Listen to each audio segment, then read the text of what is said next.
Hi అండి, welcome to జూహితాయామ్ని world.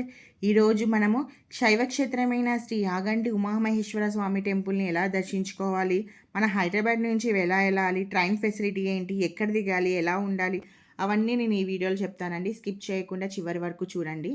Shri Yaganti Umamaheshwara Swamy temple వెళ్ళడానికి హైదరాబాద్ నుంచి అయితే మనకు ట్రైన్ ఫెసిలిటీ ఉందండి. బస్సెస్ కూడా ఉన్నాయి. ట్రైన్ ఫెసిలిటీ అయితే అందరికీ చిన్నపిల్లలు ఉన్న వాళ్ళందరికీ కంఫర్ట్గా ఉంటుందండి. ట్రైన్ ఫెసిలిటీ అయితే మనకు కాచిగూడ నుంచి ఉందండి. కాచిగూడ నుంచి గుంటూరు ఎక్స్ప్రెస్ ట్రైన్ అయితే ఉంది.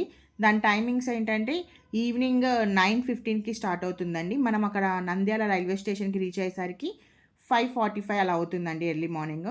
అక్కడికి వెళ్ళిన తర్వాత మనం అక్కడ స్టే చేయాలనుకుంటే స్టే చేయొచ్చు. లేకపోతే స్టేషన్ నుంచి మళ్ళీ మనకు ట్రైన్ ఫెసిలిటీ ఏం లేదండి యాగంటి వెళ్ళడానికి. అక్కడ బస్ స్టేషన్కి వెళ్ళేసి బస్ స్టేషన్ నుంచి మనకు బనగానపల్లికి 41 కిలోమీటర్ డిస్టెన్స్ బనగానపల్లికి మనకు బస్సు జర్నీ చేయాలి. బస్ జర్నీ చేసిన తర్వాత అక్కడ నుంచి మనం యాగంటి వెళ్ళాలంటే బస్ జర్నీ ఉండదండి, ఆటో మనం మాట్లాడుకోవాలి. రాను పోను ఒక 500-400 మధ్యలో ఛార్జ్ చేస్తారండి. అక్కడ బనగానపల్లి వెళ్ళాలండి. ఇంకా ఈ యాగంటి గురించి గొప్పగా చెప్పుకోవడానికి ఇక్కడ ఉన్న చరిత్ర ఏంటంటే శ్రీ యాగంటి ఉమామహేశ్వర దేవాలయం ప్రసిద్ధ శైవ క్షేత్రం అండి. ఇక్కడ మనం చెప్పే దాంట్లోనే అర్థమవుతుంది ఉమామహేశ్వర దేవాలయం. మన భారతదేశంలోనే జ్యోతిర్లింగాలలో కూడా మనకు శివుడు మాత్రమే దర్శనమిస్తారండి. కాకపోతే ఇక్కడ స్వామి అమ్మవారితో సహా దర్శనమిస్తారు. అందుకే ఈ క్షేత్రాన్ని శ్రీ యాగంటి ఉమామహేశ్వర దేవాలయం అని చాలా గొప్పగా చెప్పుకుంటామండి. ఇది ఆంధ్రప్రదేశ్ రాష్ట్రంలో నంద్యాల జిల్లాలో శ్రీ శ్రీ బ్రహ్మంగారు నివసించిన బనగానపల్లి పట్టణానికి సమీపంలో ఉన్న పుణ్యక్షేత్రమే యాగంటి అండి. ఈ దేవాలయం మనకు మొత్తం వైష్ణవ సాంప్రదాయంలో నిర్మించబడి ఉంటుందండి. దీని చుట్టుపక్కల ఆహ్లాదకరమైన ప్రకృతి సౌందర్యంతో పరవశింపచేసే పుణ్యక్షేత్రాల్లో యాగంటి ఒకటిగా చెప్పొచ్చండి. ఈ యాగంటిలో ఇక్కడ మనకు బాగా విశిష్టమైనది నంది విగ్రహం అండి. ఈ యాగంటి ఆలయంలో నంది విగ్రహానికి యాగంటి బసవన్న అని పేరు.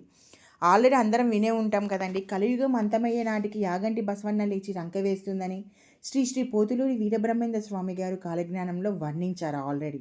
ఇక్కడ ప్రతిష్ఠించిన నంది విగ్రహము అంతకంతకు పెరుగుతూ ఉంటుందంట అండి. ప్రతి సంవత్సరము ప్రతి 20 సంవత్సరాలకు ఒక అంగుళం పెరుగుతుందంట అని పురావస్తు శాఖ వారు ధృవీకరించారు. ఇంకా ఇక్కడ చెప్పుకోదగింది ఏంటంటే శ్రీ అగస్త్య మహర్షి శాపం వల్ల ఈ గ్రామంలో కాకులు అనేవి ఉండవంట అండి. అలాగే ఇక్కడ మనం చూడదగిన ఇంకా ప్రదేశాలలో వీరబ్రహ్మేంద్ర స్వామి తపస్సు చేసుకున్న గృహ, అగస్త్య మహర్షి తపస్సు చేసిన గృహ వంటి పేర్లతో ఇక్కడ చారిత్రక పౌరాణిక గాథలు ముడిపడి ఉన్నాయండి. ఈ టెంపుల్ నుంచి మనకు సమీపంలోనే పక్కనే ఒక వంతెనలాగా ఉండి మనకు శ్రీ వెంకటేశ్వర స్వామి గృహం ఉంటుందండి.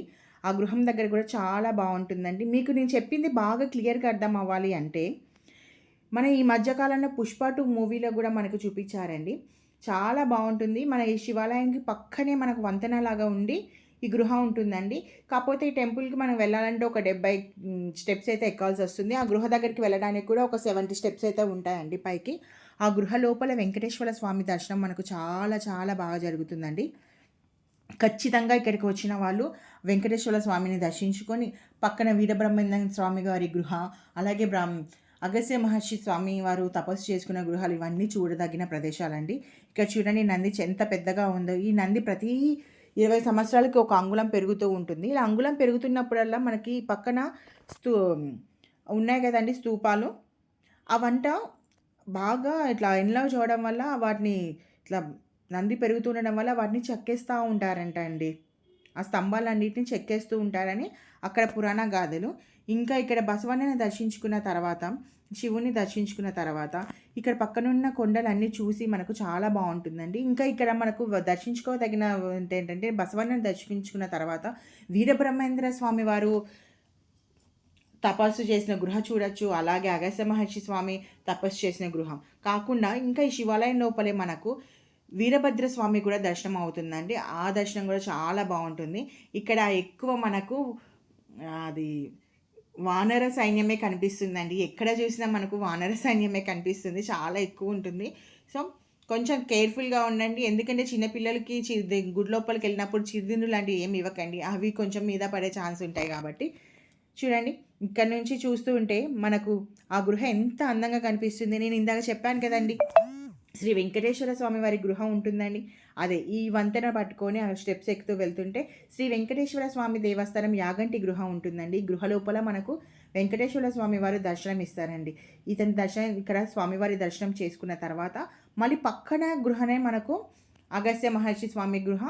దాని యువతల పక్క గృహ ఏంటంటే బ్రహ్మం గారి గృహ. ఇవన్నీ మనము దర్శించుకోవడానికి చాలా బాగుండే ప్రదేశాలండి. చూడండి ఓవరాల్గా టెంపుల్ లుక్ అయితే ఎంత బాగుందో.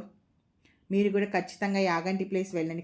వెళ్ళాల్సిన పుణ్యక్షేత్రాలు, శైవక్షేత్రాలు యాగంటి కూడా ఒకటి చెప్పుకోవడానికి ఇదే విశిష్టత అండి. ఇంకోటి ఏంటంటే ఆ బనగానపల్లిలోనే మన వీరబ్రహ్మేంద్ర స్వామికి అంటే మన కాలజ్ఞానం రాసిన వీరబ్రహ్మేంద్ర స్వామి గారు కూడా అక్కడే ఉన్నారు, అక్కడే నివసించారు అనేది చెప్పడానికి కూడా చాలా హ్యాపీగా అనిపిస్తుందండి. తప్పకుండా దర్శించుకోండి, అంతా మంచి జరుగుతుంది.